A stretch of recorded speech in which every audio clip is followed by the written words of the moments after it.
நல்ல சமாரியர். நாம் வாழும் இவ்வுலகில் கொடுமையான நிகழ்வுகள் நம்மை சுற்றி நிகழும்போது நாம் என்ன செய்கிறோம் என்ற ஒரு ஆன்ம ஆய்வை மேற்கொள்ள இன்றைய ஞாயிறு வழிபாடு நம்மை அழைக்கிறது. நல்ல சமாரியர் என்ற உலக புகழ்பெற்ற உவமையை மையமாக்கி நாம் மேற்கொள்ளும் இந்த ஆன்ம ஆய்வில் பல முக்கியமான கேள்விகளை சந்திக்கிறோம். நகர்வாழ் மக்கள் மத்தியில் மட்டுமல்ல, அக்கறையின்மை என்பது இன்று உலகளாவிய ஒரு நோயாக, குளோபலைசேஷன் ஆஃப் இன்டிஃபரன்ஸ், பரவியுள்ளது என்று மறைந்த திருத்தந்தை பிரான்சிஸ் அவர்கள் தான் ஆற்றிய திருப்பலியின் மறையுரையில் குறிப்பிட்டார். அந்த மறையுரையில் தொடக்க நூலில் நாம் காணும் இரு கேள்விகளை சுட்டிக்காட்டினார் திருத்தந்தை. நீ எங்கே இருக்கின்றாய் என்று கடவுள் ஆதாமை நோக்கி எழுப்பிய கேள்வியும், உன் சகோதரன் ஆபேல் எங்கே என்று கடவுள் காயினிடம் எழுப்பிய கேள்வியும் இன்றளவும் மனித சமுதாயத்தின் மனசாட்சியை துளைக்கும் கேள்விகள் என்று திருத்தந்தை கூறினார். ஆதாமும் காயினும் இக்கேள்விகளுக்கு பதில் சொல்ல முடியாமல் திகைத்தனர். கடவுள் கேட்ட கேள்வியின் பதில் அவர்களுக்கு தெரிந்திருந்தாலும் தப்பித்துக் கொள்ளும் வழியை அவர்கள் சிந்தித்தனர்.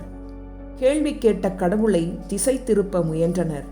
சாக்கு போக்குகள் சொல்லி தப்பிக்க பார்த்தார் ஆதாம். எதிர்கேள்வி கேட்டு மழுப்பினார் காயின்.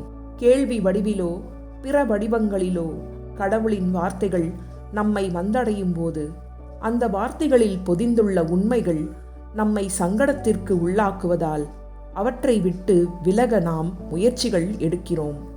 கடவுளின் வார்த்தைகள் வெகு தூரத்தில் இருப்பதாக நாமே கற்பனை செய்து தப்பித்துக் கொள்ள பார்க்கிறோம். இதற்கு நேர்மாறாக கடவுளின் கட்டளை என்ற உண்மை எப்போதும் உன் கண்முன்னே உள்ளது. அதை தேடி நீ வானத்திற்கு செல்ல வேண்டாம், கடல்களை கடக்க வேண்டாம் என்று இன்றைய முதல் வாசகத்தில் இறைவன் நமக்கு சொல்லும் வார்த்தைகள் நம்மை விழித்தெழ செய்கின்றன. இணைச்சட்ட நூல் அதிகாரம் 30 இறைவசனங்கள் 11-14 முடிய.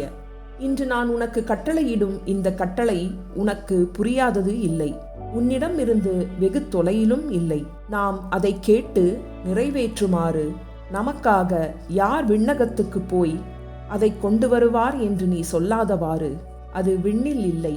நாம் அதை கேட்டு நிறைவேற்றுமாறு நமக்காக யார் கடல் கடந்து சென்று அதை நம்மிடம் கொண்டு வருவார் என்று நீ சொல்லாதவாறு அது கடல்களுக்கு அப்பால் இல்லை. ஆனால் நீ அதை நிறைவேற்றுமாறு வார்த்தை உனக்கு மிக அருகில் உள்ளது, உன் வாயில், உன் இதயத்தில் உள்ளது. உண்மையும் யதார்த்தமும் தெளிவாக தெரிந்தாலும் அவற்றை காண்பதற்கு பதில் நம்மை காத்து கொள்வதற்கு சாதகமான வழிகளில் சிந்திக்கவே நாம் முயல்கிறோம். இத்தகைய ஒரு சூழலை லூக்கா நற்செய்தி 10ஆம் பிரிவில் நாம் வாசிக்கிறோம். இறைவன் மீதும் அடுத்திருப்பவர் மீதும் அன்பு கூறுவது ஒன்றே நிலைவாழ்வை அடையும் ஒரே வழி என்பதை திருச்சட்ட அறிஞர் உணர்ந்திருந்தாலும் அந்த உண்மையிலிருந்து தப்பித்துக் கொள்ளும் வழிகளை அவர் தேடினார். இந்த உண்மையிலிருந்து அவர் ஏன் தப்பித்துக் கொள்ள முயன்றார் என்ற கேள்வி எழலாம்.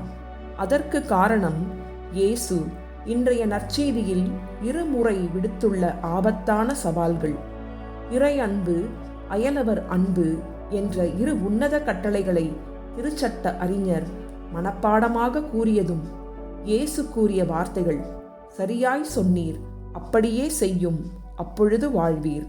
இந்த உன்னத கட்டளைகளை மனப்பாடம் செய்வது மட்டும் போதாது, அதனை செயல்படுத்த வேண்டும் என்று இயேசு விடுத்த ஆபத்தான சவாலை செயல்படுத்த அஞ்சிய திருச்சட்ட அறிஞர் மீண்டும் ஒரு கேள்வியை எழுப்பினார். உலக புகழ்பெற்ற கேள்வி அது. எனக்கு அடுத்திருப்பவர் யார்? பதிலை தெரிந்து வைத்து கொண்டே எழுப்பப்பட்ட குதர்க்கமான கேள்வி இது என்பதை எளிதில் உணரலாம். இயேசுவை மடக்கிவிடலாம் என்ற கனவுடன் கேட்கப்பட்ட கேள்வி இது. உன் சகோதரன் ஆபேல் எங்கே என்று கடவுள் கேட்டபோது பதிலுக்கு, நான் என்ன என் சகோதரனுக்கு காவலாளியா என்று காயின் கேட்டாரே, அது போன்ற குதர்க்கமான கேள்விதான் இதுவும். இயேசு அந்த குதர்க்கமான கேள்விக்கு அளித்த பதில் நல்ல சமாரியர் என்ற ஓர் அற்புதமான உவமையாக 20 நூற்றாண்டுகளுக்கும் மேலாக மனித சமுதாயத்தை வாழ வைத்துள்ளது. இந்த உவமை நமக்கு தெரிந்த உவமை என்பதால் நம் கவனத்தை வேறு திசையில் திருப்புவோம். இயேசுவிடம் இந்த உவமையை தாண்டி எழுப்பிய திருச்சட்ட அறிஞரின் கேள்வியையும் இந்த உவமையின் இறுதியில் இயேசு எழுப்பிய கேள்வியையும் இணைத்து சிந்திப்பது பயனளிக்கும். எனக்கு அடுத்திருப்பவர் யார் என்பது திருச்சட்ட அறிஞர் எழுப்பிய கேள்வி. கள்வர் கையில் அகப்பட்டவருக்கு இம்மூவருள் எவர் அடுத்திருப்பவர் என உமக்கு தோன்றுகிறது என்பது உவமையின் இறுதியில் இயேசு தொடுத்த கேள்வி. திருச்சட்ட அறிஞர் எனக்கு என்பதை அடிக்கோடிட்டு காட்டுகிறார். இயேசுவோ கள்வர் கையில் அகப்பட்டவருக்கு என்பதை அழுத்தி கூறுகிறார். இயேசுவின் கேள்வியை வேறு வார்த்தைகளில் சொல்ல வேண்டுமென்றால், உமக்கு அடுத்திருப்பவர் யார் என்பதை விட நீர் யாருக்கு அடுத்திருப்பவராக இருக்கிறீர் என்பதே முக்கியம் என்பதை இயேசு அழுத்தந்திருத்தமாய் கூறுகிறார். அது மட்டுமல்ல, நீர் யாருக்கு அடுத்தவர் என்பதை உணர்ந்து விட்டீரா? மிக்க நன்று, நீரும் போய் அப்படியே செய்யும் என்பது இயேசு இறுதியாக நமக்கு தரும் கட்டளை. அதாவது, இறை அன்பு, பிறர் அன்பு ஆகிய நியமங்கள் வெறும் மனப்பாட கட்டளைகளாக, சிந்தனைகளாக இருப்பதில் பயனில்லை. அவை செயல் வடிவம் பெற வேண்டும் என்பதை வலியுறுத்தவே இயேசு இவ்வுவமையின் துவக்கத்திலும் இறுதியிலும் நீர் அப்படியே செய்யும் என்ற சொற்களை நம்முன் ஒரு சவாலாக வைக்கிறார். உலகமயமாக்கப்பட்ட அக்கறையின்மை என்ற சூழலில் வாழும் நமக்கு அடுத்தவர் மீது அக்கறை கொள்வோர் பேறு பெற்றோர் என்ற தலைப்பில் டாமி லேன் என்ற அருள் பணியாளர் வழங்கியுள்ள வார்த்தைகள் நம்பிக்கை தருகின்றன.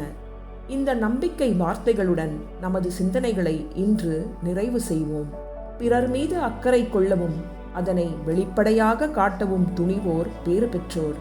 ஏனெனில் அவர்கள் அன்பை மக்கள் உணரும்படி செய்வர். வேறெதுவும் செய்ய இயலாத சூழலிலும் துன்புறுவோருடன் தங்கியிருப்போர் பேறு பெற்றோர். ஏனெனில் அவர்கள் தாங்க முடியாததாய் தோன்றும் துன்பங்களையும் தாங்குவதற்கு உதவி செய்வர். பிரதிபலனை எதிர்பாராமல் கொடுப்பவர்கள் பேறு பெற்றோர். ஏனெனில் அவர்கள் கொடுப்பதை தன் இலக்கணமாக கொண்ட இறைவனை மக்களுக்கு வழங்குவர்.